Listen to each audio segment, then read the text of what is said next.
of Asheville, North Carolina.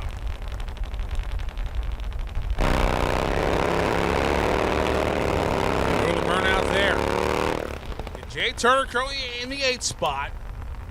And Tracy Kyle out of Asheville, North Carolina, the Bad Apple Racing Machine, 6:42.8.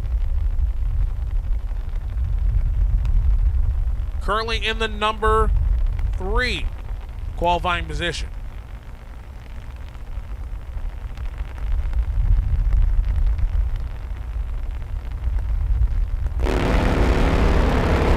Much better for Jay Turner, much better. Top end of the racetrack, 6:45.4, 2:21 to a 6:45.0 at 2:17. That'll put Jay Turner number 5. Tracy Kyle will stay in the number 3 spot, but Jay Turner finally getting down the racetrack.